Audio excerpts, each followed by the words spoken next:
In this video, I'll be discussing how you begin to introduce sources into your paper. So there are a couple reasons why you want to be introducing the sources in your paper. One of them is your readers don't know who these people are. You're just putting quotes into your paper without any context. So the question becomes, do you believe everything you hear?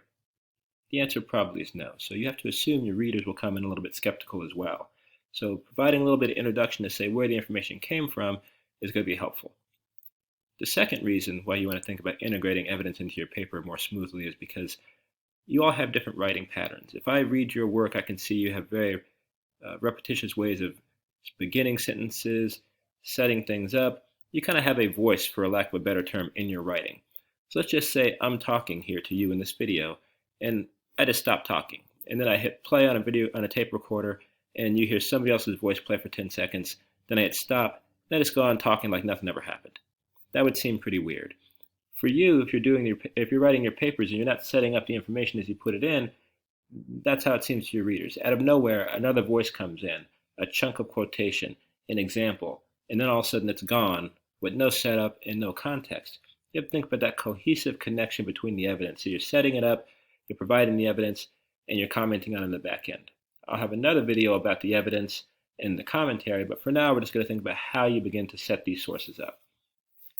So let's say I'm writing a paper about obesity, and I want to get some evidence in there.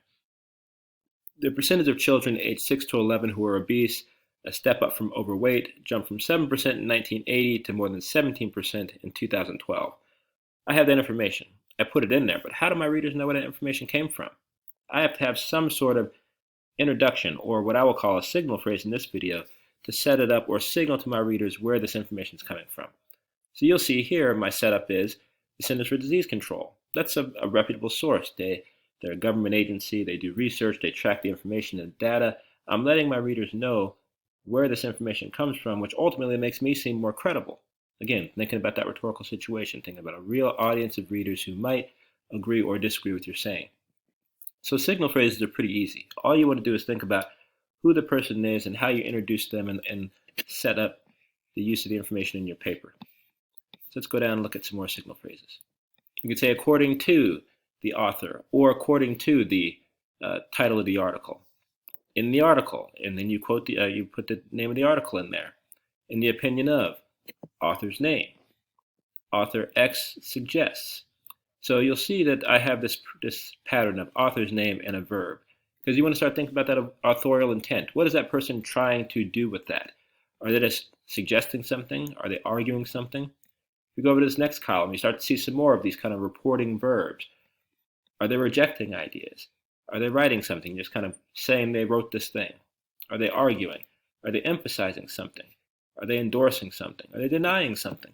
These are all different points you can get into your paper, these very subtle ways that writers can signal to their readers who said something, how they felt about it, how they want their readers to feel about this idea. That's what you want to be doing with your writing. These aren't skills that you necessarily will be able to pull into your papers right away this semester, but the things you already do. As you're talking with people every day, we work with this system of setting things up and telling people where information came from to show it's credible, and then kind of inflecting or showing people what we want them to think about it with the kind of verbs and things that we are integrating into the paper. So let's look at what this looks like in this example paper I've used in previous videos. Here, this person is talking about their source. They set it up according to the Centers for Disease Control, and then they have the title in there. Right there, they're letting their audience know where it came from, and they're also telling the title. And in the title, you get a little bit more information from 2019. So you're showing with that signal phrase, this is a very recent source, it's reputable. Next one, Roxanne Nelson, a writer for the scientific journal The Lancet, explains. We have the author. We have where she works or where she writes to let us know that that's where she's coming from. That's a reputable scientific journal. And then what is she doing? She's explaining. You won't have these signal phrases in every time you use a source. So here we'll see. We get Nelson here. You introduce Nelson into the paper. The next couple of times Nelson is cited, just in the parenthetical citation. You don't have to use the signal phrase every time. You just want to show where the information comes from every time. Here we have Michael Taylor, the FDA Deputy Commissioner. What do? Explained again. So you get it in there. The source, the place that person comes from, the Food and Drug Administration, again, an important source when you're thinking about antibiotics and food. This one is cited in an article by this person. So we'll talk about that with the MLA videos, but for now, just be thinking about that. The signal phrase is about the person who you're putting into the paper, or the voice you're putting in the paper. It may not necessarily reflect the source the voice came from. Although the FDA reports the continuous use of antibiotics is healthy in livestock, so here, the FDA is reporting this. It's coming from Nelson's article.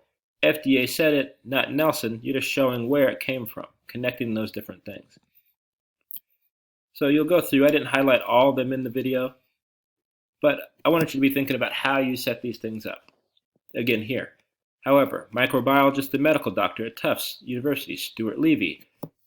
Again, setting it up. Who is this person? If you just said Stuart Levy, as a reader who might be skeptical, I might think, Stuart Levy, is he your neighbor? Is he your friend? Who is this person? Why should I trust him? In the article, or in the paper, the setup tells you that. He's a microbiologist and medical doctor from Tufts University. So you're establishing the credibility and beginning to show your readers where these ideas come from. So in the beginning, I was saying that setting up the sources matters because you let people know that the sources are credible and you're integrating them in so they're just not dropping out of anywhere. That's what you want to be thinking about as you're setting up the sources in your paper.